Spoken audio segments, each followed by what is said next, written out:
Ashley. Mm-hmm. Mm-hmm. And one of the quotes from there was, quote, "I hope I get to kill her before her diabetes does." I don't like this story. You won't like this story at all. Brandy said that she was visiting a really good friend of hers, Rhiannon, who lived fairly close to her. I know exactly. I went right to Fleetwood Mac. Oh my God. Because of course Thank she you. was Rhiannon. So while she was supposedly visiting Rhiannon, she had on the DL gone to visit Jade. She was supposed to hang out with her and meet Ashley for the first time in person. So she drove from Ohio to Pennsylvania and didn't think her family would be okay with her still seeing Jade at all or having face-to-face contact with Jade. So she lied to her family, but told Rhiannon, the friend that she was supposed to visit, that she was going there. Okay, well, at least somebody knew. Rhiannon would later say that she received a text from Brandy that said that she felt uneasy the closer that she got, and would send her the address of the place that she was going just in case something went wrong. Ty has picked up his phone. The screen is on. Text message sent 13 minutes ago that I received from my friend Valencia from Spin Club says, "I'm going to Bill's. You get to be the keeper of the address if I get murdered." And then she sent me the address. Yeah. Good call, guys. Do it. Yeah. Always tell someone where you're going. Always. It wasn't until a little bit later in the night that her grandmother had realized that she left her backpack at the house. And because she was diabetic, her grandmother started panicking because that's where she kept her insulin. Yeah, that's a big deal. Yeah, exactly. And so she started calling her phone, and her phone went directly to voicemail. And her grandma thought maybe her phone died or something went awry there, or she maybe wasn't in cell reception. But when she didn't come home the next morning, the grandmother panicked and called her mother to see if she had seen her. And of course, her mother hadn't seen her either. So they went to the police and reported her missing, as you do when someone goes missing. And when her friend Christy and Rhiannon had spoken, and Rhiannon had shared with her friend Christy, and that she obviously wasn't at her house, and she knew that she was going to hang out with Jade, Christy panicked, as you do when you're friends with someone, at the very least, and decided to drive to the address. Oh, Yeah. Okay. She went during the dark. She unfortunately got a little bit lost, and she says that she ended up at a church, and she almost knew that things weren't going to go great. So Christy drove from Ohio to Pennsylvania to go to the address? She drove to the last address. Apparently it was only around like 80 miles, which is still a pretty long haul, but not crazy far, especially when you're frantically worried about your friend. I would do that for you. Yeah, and I would do that for you. I would drive like 300 miles to go to the address. So after Christy came back with nothing and couldn't find the address, Brandy's family and friends started panicking and started looking into the cell phone records because Brandy obviously hasn't been home for a couple days, doesn't have her insulin, and no one has heard from her, which is remarkably rare. They knew that something was wrong. That something went wrong, yeah. They had gotten a ping from the cell phone on a cell phone tower. Good. On Linden Street in Pennsylvania, and went and started canvassing the area, family and friends, with a whole bunch of flyers. Her mother was going door to door and asking if anyone had seen her anywhere in the area. This is when the friend that had received all the hate mail from Ashley, the new and old girlfriend, went to her mother, Carrie, and told her that something is wrong and she had a terrible feeling. When they later talked to the friend that had received this, she said, well, I just thought it was one of those things that you say when you're mad at somebody. I thought it was... You thought it was all talk. Yeah. I think that it's hard for people who have not been touched by murder to imagine that murder is going to become a part of their life. Yeah. No, I would never want to believe that someone I knew, which obviously I do know people that got murdered, but I would never want to... Well, because we all live in a bubble until that bubble gets popped one day. Yeah. No matter what, you always have that hope, like the deep down hope, where you hope that maybe it's just not what it is. When Ashley posted pictures on Facebook of bruising on her arms, yeah, for real. Okay. Do you know, were the posts specifically to showcase the bruises, or were they just like pictures she was posting in which her arms were bruised? They were specifically pictures of bruising on her arms. Okay, that's... Okay. She's also 20. So Brandy is 20, Ashley is 20, and Jade is 18. So there's something to be said too. Obviously not everyone that's a little bit younger. I remember doing stupid stuff when I was younger anyway on social media.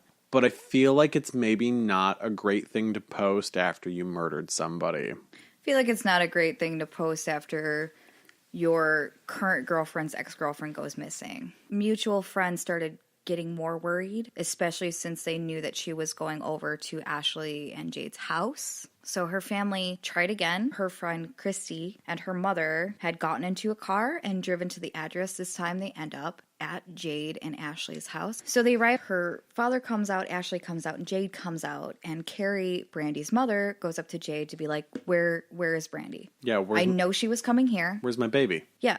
I know she was coming here. Jade's like, no, I have no idea what you're talking about. She wasn't coming here. That wasn't a thing. And then Ashley, I guess, shushes her. Don't you ever tell Mama Bear when she is frantic. Don't you ever tell a Mama Bear, because then she's going to bite you. They said that they didn't know where she was, that she had never shown up. At some point in time, Jade says that they were both at the hospital at the time, that Brandy was coming out to see them. Brandy eventually ended up turning around because she realized that she wouldn't be able to meet up with them. And they don't know where she's gone. It's a weird story. So this has been about 5 days that Brandy's missing. The remarkable thing for Brandy never obviously reaching that destination, never getting to Ashley's parents' house, is that they did find her car. They did find her Kia Rio inside of the garage of that house. Wait, inside of... Her parents' garage. Of Ashley's parents' garage. So she clearly never made it there. And this, of course, is where the story starts to evolve. Were her... Oh, Yes. so many thoughts and feelings. They're living in Ashley's parents' house. Yes. Were her parents so aloof that they did not wonder where this completely different car that was sitting in their garage came from? I read nothing about that, actually. Well, yeah, because the article probably didn't focus on such a minute detail. The documentary didn't either. I'm infuriated already. Go ahead. I You were right. You were right. You said I was going to be mad about this, and I'm already mad, and you haven't even gotten to that part. Her mother, by the way, I wrote down, Carrie is a good mama bear. 3 cheers for mama bears. Like I said, they found her car inside of the garage. The weird thing for Carrie is that obviously not only was it the make and model of her car, but when they had found it, it was completely clean on the outside and inside of the car. Oh. And her mother legitimately was like, well, that's not my daughter. You know why that's not my daughter? Because she has because it was clean. Yeah, because it was clean. Yeah, because there was nothing in the car. An investigator would later say that it was, quote, staged and cleaned. So supposedly what has happened now, because obviously the story starts changing, is that she did make it there, and they played video games for a little while, and then Brandy received a phone call, went outside to take the phone call, came back in very excited, grabbed her personal possessions from her car, and went walking down the road to meet up with another woman. Oh, okay. Are they trying to make her look like she was like going to hook up with somebody? Yeah, and that she supposedly didn't want her family to know that she was dating this new woman because obviously they wouldn't be happy for her. Her mom was fine with it. Because phone records aren't a thing. That's not something that we can just find out super easy. Right. Well, I mean, you already have a missing girl's car in your garage. Yeah. These people are clearly not very good at making up stories, which fucking hooray, because I don't want them to be good at it. Well, they're really good at making up stories. It's just that they're not believable. Yeah, just really bad stories. Yeah. The investigators took Jade and Ashley into custody and obviously started asking them questions because the story is now changing and they don't know what they're supposed to believe. All they know is that there's a missing girl and now we have her car and she was going to your house and she has ties to the both of you. You've now made threats to her, or about her rather, to a friend. And that whole lying thing, not a good look. They supposedly lied to cover it up so that she wasn't going to be in some sort of ill will with her parents or friends. No. Not a thing. Right. No because kidding. if somebody is missing, you want to do everything you can to find them. Right. Like her friends were doing. As they're interviewing them at the station, they obviously separate them to see if their stories match up. Ashley now tells another story that her dad and Brandy got into a fight about homosexuality, and then she was getting aggressive, which everyone that has reports on it says that wasn't a thing that she did. Not a Brandy thing. Not a Brandy thing. She starts telling a story that Brandy started getting aggressive with her dad, and that her dad and she started getting into a fight. The fight got physical, and her dad hit her with a shovel. And then they didn't see Brandy, that she just disappeared. While they had the two girls at the station, investigators started looking in the woods behind the house. About 400 yards from the house, there was what looks like it was being built into a campsite or a fort with fresh dirt that was clearly moved fairly recently. I'm having a hard time processing, but the wine is helping. Yeah. Eric Mallory was the investigator that was interviewing them. While he was interviewing them, detectives and other investigators were starting to dig up the area after they deemed it to be a possible crime scene. Yeah. They didn't have to dig very hard. In a very shallow grave, they did find the body of Brandy. Baby. Oh. When they found her body, they reported it to her mother and her grandmother. Her grandmother had gone over to tell her mother after they found her body, and it was about 2 a.m. Obviously, this has been several days of not being able to find her daughter and panicking and doing as much as she possibly could. The grandmother doing the same, friends and family.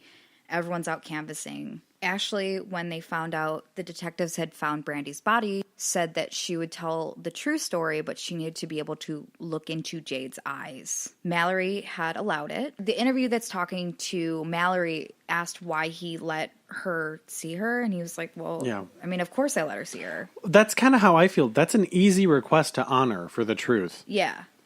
For the truth, finally. Yeah. For the final truth. Yeah, it's like, why not? Yeah. So Jade and Ashley were placed in the same holding area. They decided to tell what the, quote, true story was. Listening to the audio on that was recorded. Oh, that's rough. Was not great. And there's a pretty clear difference between the way that Ashley does speak and the way that Jade does speak. Jade is crying a lot. Ashley is almost never with any emotion. Stoic.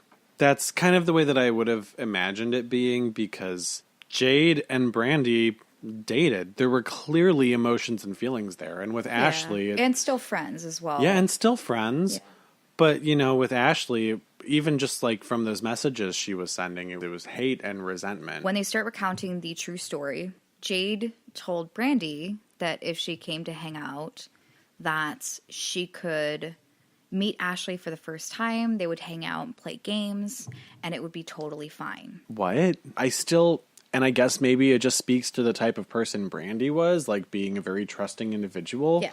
But she had to know about the animosity. I don't think she did, because the mutual friends that they had, Oh. I think that they held it from her because they didn't want to upset her, because it just seemed like something that a jealous person would spit out. When Brandy arrived, they met up, and Jade and Ashley were really excited to show her the campsite that they were building behind the house. Obviously, Brandy, being a trusting person, walked down the very narrow trail through some wooded area.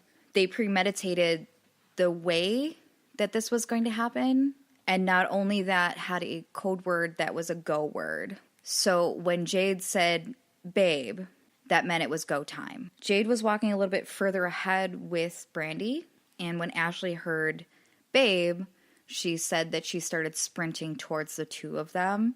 And when she had arrived, Jade was holding Brandy with her arm around her neck. Like a headlock? I want to think it's a headlock, but I'm a little bit unclear about that, because it could obviously mean that she just had her arm around her neck. Oh, like affectionately. It could be either. Ashley flew into a rage and punched her in the face. She says, I don't know how many times, but I know I broke her nose. Here's where it starts getting real rough. It's certainly not going to get better, but it is certainly going to get a hell of a lot worse real quick. So forewarning. Brandy obviously called for help because someone's punching her in the face and her nose is broken. Ashley decided that it was acceptable at that time to take her head and smash it into a tree stump.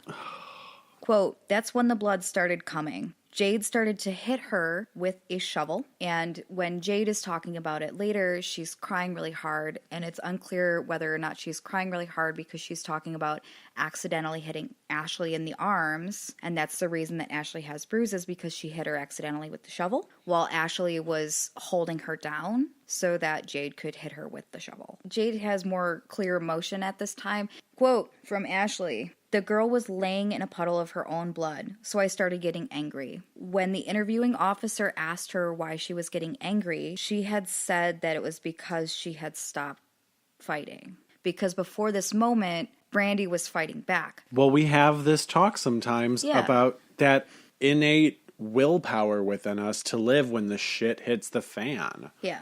She wasn't fighting back anymore, that Ashley decided that she was angrier. Against the two people? Yes. Against the two people that With have... a